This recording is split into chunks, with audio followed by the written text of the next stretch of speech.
Dante and Virgil represent a truly stunning piece of classical art that showcases meticulous attention to the human body's musculature. The first thing that strikes you about this painting is its unfettered ferocity, which has the effect of either turning away from it in shock or staring at it in a mesmeric state. But hold on tight, because this is no ordinary painting. It has a tale shrouded in mystery, scandal, and intrigue. In fact, this painting's story is so shocking that it's a wonder it hasn't caused a scandal in the art world yet. Legend has it that when Bouguereau was painting this piece, he was so absorbed in his work that he forgot to eat, drink, or even sleep for days. His obsession with capturing the essence of Dante and Virgil's journey through the afterlife led him to a dark place, where his sanity was put to the test. Are you ready for it? Brace yourselves, because the story is nothing short of a Hollywood movie plot. In fact, some say that the painting's history is so dark that it could give Dante's Inferno a run for its money. Hold on to your seats, folks, because we are about to uncover the scandalous truth behind the fate of Dante and Virgil by William-Adolphe Bouguereau. But before we get to that juicy bit, let's take a moment to appreciate the artistic brilliance of this masterpiece, so sit back, relax, and get ready to be transported to the world of Dante and Virgil as imagined by the talented Bouguereau, and maybe grab some extra popcorn because this story is going to be a wild ride. The artist, William-Adolphe Bouguereau. Bouguereau began his artistic career at the age of 16 when he entered the École des Beaux-Arts in Paris. He quickly became known for his stunning portraits and breathtaking mythological scenes. His artistic style was characterized by his use of vibrant colors, delicate brushwork, and a focus on the human form. Bouguereau was a true master of capturing emotion, and his paintings have the power to make you feel like you're part of the scene. It's almost as if you could reach out and touch the subjects in his paintings, or at least give them a virtual hug. And if you're lucky, they might even hug you back. But despite his undeniable talent and artistic genius, Bouguereau was not always embraced by the art world. In fact, his works were often criticized for being too sentimental and idealized, and he was considered to be out of step with the modernist movements that were emerging at the time. However, Bouguereau's influence on the art world cannot be denied. It's no surprise that Bouguereau's work was popular. Who doesn't love a good dose of beauty and grace? And it's impressive that his paintings inspire so many other artists, but let's not forget the real star of the show, Dante and Virgil.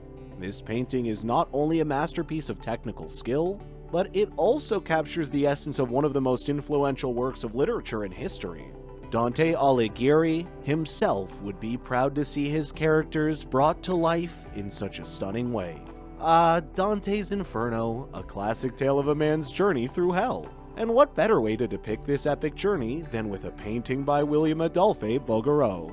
Bouguereau's paintings show Dante and Virgil arriving at the 8th circle of hell, where the Counterfeiters reside. It's a pretty grim place, surrounded by a wall of dull iron-colored stone. But wait, it gets worse. The circle is divided into 10 pockets.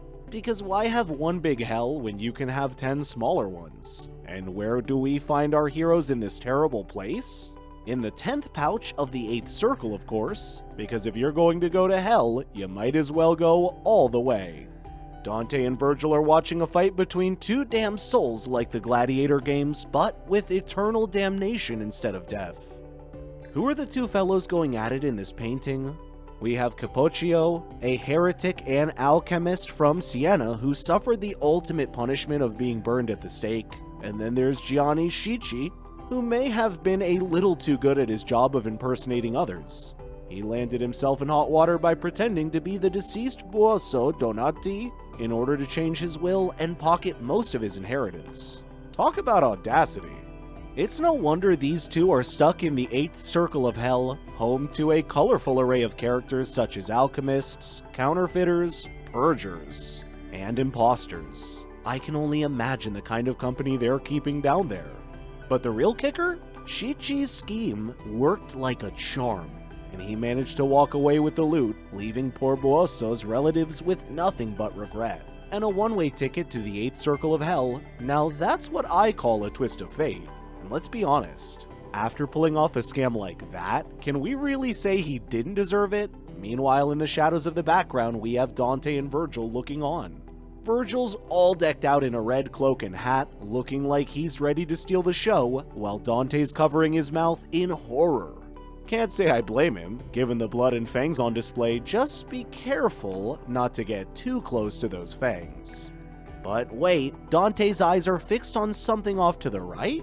Is he checking out some more naked, writhing bodies? Or is there something even more scandalous happening just outside the painting's frame? We may never know, but one thing's for sure, Dante's got some serious FOMO. It looks like Virgil's playing the role of the responsible adult here, trying to drag poor Dante away from this gruesome spectacle. And can you blame him? Meanwhile, the demon above seems to be thoroughly enjoying the show below. I guess you can never have enough entertainment in the fiery pits of damnation. But let's take a closer look at the combatants themselves. Bouguereau has certainly flexed his artistic muscles here. The exaggerated muscle structure and contorted poses of Schicchi and Capocchio give the painting an animalistic intensity. It's like watching two beasts locked in mortal combat. It's like they've been hitting the gym extra hard in preparation for this battle. And let's not forget the little details that make this painting truly gruesome. Schicchi's violent stretching of Capocchio's skin and his knee bending the poor guy's spine, it's enough to make your own back ache in sympathy. Let's just hope Bouguereau didn't take too much inspiration from his last visit to the chiropractor. The mystery. It's like Bouguereau is giving a masterclass in human anatomy with this painting. I mean, look at those muscles. If I had to study anatomy, I definitely prefer to use this painting as a reference instead of some boring textbook. And let's talk about the use of light and color. It's like Virgil's cloak is a shining beacon of hope in the midst of all this darkness and despair. It's almost enough to make you forget that two guys are in the foreground, biting each other's throats off. Almost.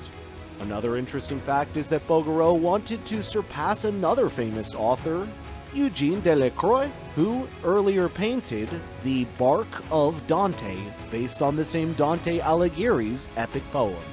It seems like Bouguereau had a bone to pick with Delacroix, and what better way to show it but with a healthy dose of rivalry and artistic ego.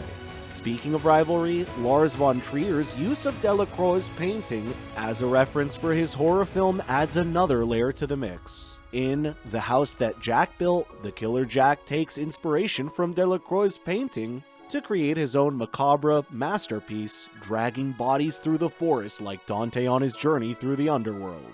It's a fitting reference, as both Dante's epic poem and the movie explore the darker aspects of human nature, albeit in vastly different ways. And let's not forget the twisted irony of a serial killer using art as inspiration for his heinous acts.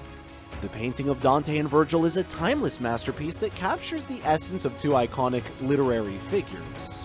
The way the artist has portrayed Dante's reverence for his guide, Virgil, is truly awe-inspiring. As we gaze at the painting, we can almost hear Dante's words ringing in our ears, "There is no greater sorrow than to recall a happy time when miserable." It reminds us of the power of literature and art to transport us to different times and places, to inspire us and move us, and to remind us of our shared human experiences. In the words of Oscar Wilde, all art is useless. But isn't that the beauty of it? Art has no practical purpose, yet it enriches our lives in ways that are immeasurable. And this painting of Dante and Virgil is no exception. So next time you find yourself lost in the depths of despair, remember that you too can have your own Virgil to guide you through the darkness. Or failing that, just take a moment to appreciate the beauty of art and the power of the human imagination.